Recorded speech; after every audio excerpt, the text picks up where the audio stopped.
السلام علیکم بچوں آج میں آپ کو ایک اور نئی سٹوری سنانے لگی ہوں جو حضرت سلیمان علیہ السلام کے سے متعلق ہے۔ آپ لوگوں کو پتہ ہے حضرت سلیمان علیہ السلام ہمارے ایک بہت اسپیشل پیغمبر گزرے ہیں۔ اللہ تعالیٰ نے حضرت سلیمان علیہ السلام کو بہت سی خاص پاورز دی ہوئی تھی۔ ان کا جنوں پر بھی بہت زیادہ کنٹرول تھا، اور جنوں پر اتنا کنٹرول تھا کہ اگر کوئی ان کی کوئی بات نہیں مانتا تھا نا تو وہ انہیں پنش بھی کیا کرتے تھے، سمندر میں غوطے بھی لگوایا کرتے تھے۔ جن ڈرتے تھے حضرت سلیمان علیہ السلام سے۔ اور پھر اللہ تعالیٰ نے نا حضرت سلیمان علیہ السلام کو ایک اور پاور بھی دی ہوئی تھی۔ وہ پتہ کیا تھی کہ اللہ تعالیٰ نے ان کو یہ بولیاں سمجھنے کی بھی ایک پاور دی ہوئی تھی۔ یہ تمام پرندوں کی جو بولی ہے نا وہ سمجھ جاتے تھے کہ یہ کیا کہہ رہے ہیں۔ اور اس کے علاوہ صرف پرندوں اور برڈیز کی ہی نہیں بلکہ انسیکٹس وغیرہ جو ہوتے ہیں نا، بہت زیادہ چھوٹے جو کیڑے ہوتے ہیں، یہ ان کی بھی لینگویج سمجھ جایا کرتے تھے۔ حالانکہ ان کی تو لینگویج بھی سمجھنا بہت مشکل ہے، اور وہ کتنا آہستہ بولتے ہیں۔ حضرت سلیمان علیہ السلام نا سن لیا کرتے تھے ان کی۔ تو اللہ تعالیٰ نے انہیں مطلب اس کے علاوہ ایک اور بھی بات دی ہوئی تھی کہ وہ میسنجر تھے، اللہ تعالیٰ کا پیغام پہنچانے والے تھے۔ تو اس وجہ سے نا وہ لوگوں سے اگر کوئی اللہ تعالیٰ کی بات نہیں مانتا تھا نا تو وہ لوگوں سے جنگ بھی کیا کرتے تھے۔ تو جب کوئی اللہ تعالیٰ کے حکم ماننے لگ جاتا تھا تو پھر ان سے دوستی کر لیا کرتے تھے۔ تو ایک دفعہ ایسے ہوا کہ حضرت سلیمان علیہ السلام کو پتہ چلا کہ کوئی علاقہ ایسا ہے جہاں تو لوگ اللہ تعالیٰ کی بالکل ہی بات نہیں مانتے، اور انہیں اللہ تعالیٰ کا پتہ ہی نہیں ہے۔ تو انہوں نے کہا کہ ایسے کیسے ہو سکتا ہے کہ اللہ تعالیٰ کی ہی بات نہ مانے اور اللہ تعالیٰ کی زمین پر رہیں۔ حضرت سلیمان علیہ السلام نے کہا کہ میں نا ان کے ساتھ جنگ کروں گا۔ انہوں نے نا ایک اپنی آرمی فورس تیار کی، یہ حضرت سلیمان نے، اور پھر جنگ کرنے کے لیے نا پوری شان و شوکت سے نکلے۔ ان کے پاس گھوڑے بھی تھے اور پیدل لوگ بھی تھے اور بہت ساری چیزیں تھیں، تلواریں بھی تھیں اور بہت کچھ تھا ان کے پاس۔ اور وہ نکل آئے وہاں سے، گھر سے جب نکلے ہیں تو جاتے جاتے نا رستے میں ایک نا وادی آتی ہے۔ وادی آپ لوگوں کو پتہ ہے کیا ہوتی ہے؟ وادی ایک کھلی جگہ ہوتی ہے جہاں نا پہاڑوں سے پانی آتا ہے، جب برف جمتی ہے تو پھر ادھر سے نا یا بارش کا پانی تو وہاں آ کے اکٹھا ہو جاتا ہے اور پھر بعد میں نا وہاں سے چلا جاتا ہے۔ تو وہ ایک کھلی جگہ ہوتی ہے، کھلا میدان ہوتا ہے۔ تو وہاں پر نا انہیں ایک آواز آئی۔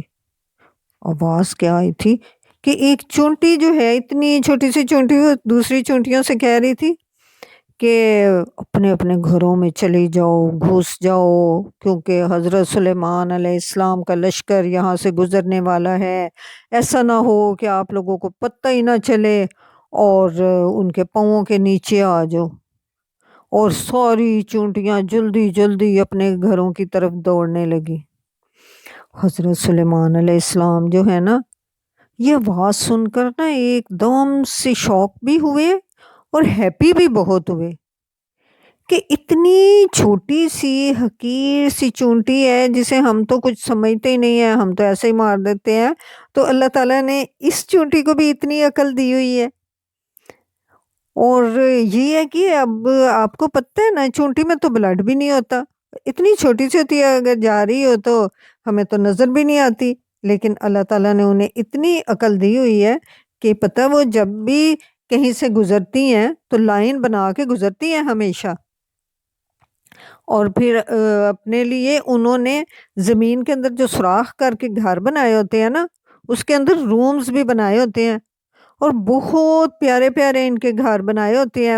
ایک ادھر کو روم جا رہا ہے، ایک ادھر کو جا رہا ہے، اور پھر نا یہ اپنے لیے کھانا سٹور کر کے رکھتی ہیں، جہاں سے ان کو ملتا ہے نا، پتہ چلتا ہے کہ یہاں کھانا پڑا ہوا ہوتا ہے، پھر ساری چونٹیاں لائن بنا کے جاتی ہیں، وہاں سے اٹھا اٹھا کے لے جاتی ہیں اور اپنے اس میں جا کے نا گھر میں سٹور کرتی رہتی ہیں کہ تاکہ جب کھانا نہیں ملے گا یا زیادہ ٹھنڈا موسم ہوگا تو پھر ہم نے باہر گھروں سے نہیں نکلنا، تو پھر ہم یہاں سے ہی کھا لیں گے۔ اتنی طاقت اور عقل دی ہوئی ہے اللہ تعالیٰ نے ان چونٹیوں کو۔ تو حضرت سلیمان علیہ السلام کو نا تو یہ سارا کچھ دیکھ کے کہ مجھے اللہ تعالیٰ نے ایک تو چونٹیوں کو دی ہوئی ہے، پھر مجھے اللہ تعالیٰ نے اتنی طاقت دی ہوئی ہے کہ میں ان کی بات سن بھی لوں اور سمجھ بھی لوں۔ یعنی وہ تو اتنی سلو بولتی ہیں، آہستہ بولتی ہیں، تو مجھے ان کی آواز کی سمجھ بھی آ گئی ہیں۔ تو انہیں تو بہت زیادہ وہ تو ہیپی ہوئے، اور وہ تو اللہ تعالیٰ کا شکر ادا کرنے کے لیے فوراً گھوڑے سے اترے، سجدہ کیا اور اللہ تعالیٰ سے دعا کرنے لگ گئے کہ اے اللہ تو مجھے توفیق دے کہ میں تیری نعمتوں کا شکر ادا کروں جو تو نے مجھے عطا کی ہیں اور میرے والدین کو بھی عطا کی ہیں، اور مجھے نیک عمل کرنے کی توفیق عطا فرما، ایسے میں نیک عمل کروں کہ تو راضی ہو جائے، اور یا اللہ مجھے صالحین میں شامل کرنا۔ تو بچوں ہمیں بھلا کیا کرنا چاہیے؟ ہمیں بھی جو اللہ تعالیٰ نے نعمتیں دی ہوئی ہیں نا، ہمیں بھی ان کا شکر ادا کرنا چاہیے۔ اور ہمیں تو پتہ ہی نہیں چلتا کہ اللہ تعالیٰ نے ہمیں کیا کیا نعمتیں دی ہوئی ہیں۔ اللہ تعالیٰ نے ویسے تو ہمیں یہ بھی نعمت دی ہوئی ہے کہ ہم مزے مزے کے کھانے کھا سکتے ہیں اور ڈائجسٹ بھی ہو جاتے ہیں، ہم ہر پیاری پیاری چیزیں دیکھ سکتے ہیں، ہم اللہ تعالیٰ کی باتیں بھی سن سکتے ہیں اور دوسری چیزیں بھی سن سکتے ہیں۔ اس کے علاوہ بھی اللہ تعالیٰ نے ہمیں بہت ساری نعمتیں ایسی دی ہوئی ہوتی ہیں جن کا ہمیں کبھی احساس ہی نہیں ہوتا، جب ہم بیمار ہوتے ہیں پھر ہی ہمیں احساس ہوتا ہے۔ تو بچوں ہمیں بھی اللہ تعالیٰ کی ہر نعمت کا شکر ادا کرنا چاہیے۔